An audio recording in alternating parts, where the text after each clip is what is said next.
بسم الله الرحمن الرحیم. حمد و مصلیه. محترمینو، یو محترم رور دا پوښتنه کړې ده چې کوم سینټ کې الکحل استعمال شوي د هغه لګول د شریعت په رڼا کې څنګه دي؟ د تعلیم الاسلام د ادارې لخوا وړاندې کیږي. ستاسو د پوښتنو جوابونکی مولوي عبدالرحمن صمیم صاحب.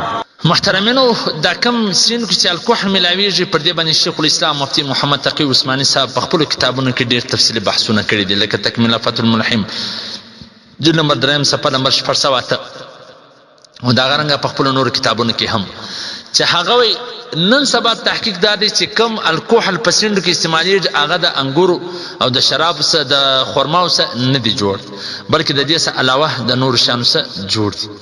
نو د احنافو مذهب دا دی چې هغه بیا پاک او جایز دي.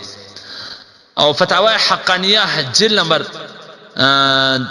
3 صفحه نمبر 208 هغه دا لیکلي دي چې کم انګور کم الکحل د خرما او د انګور څخه نه وي جوړ، نو هغه په الکحل په داسې شانو کې استعمالول جایز دي، لکه په دوا او په دې او په هغه کې.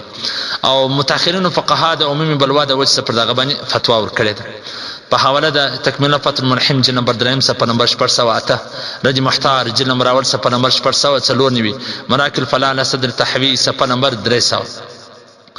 او علامه مفتی خالد سیف الله الرحمانی صاحب په خپل فتاوا کتاب الفتاوا جلد نمبر 4 صفحه نمبر 2 هغه هم دا لیکلي دي چې کم الکحل د انګورو د خرما سره نه وي جوړ، نو د هغه په الکحل کې په سینټو په دې کې استعمالول جایز دي. او په حواله د فتاوا رحمیه لیکلي دي.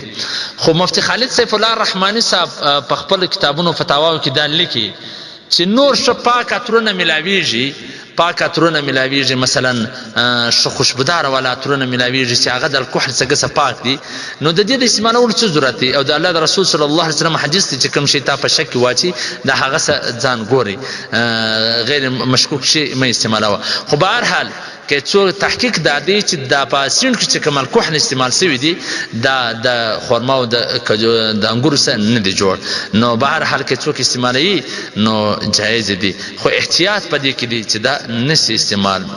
والسلام.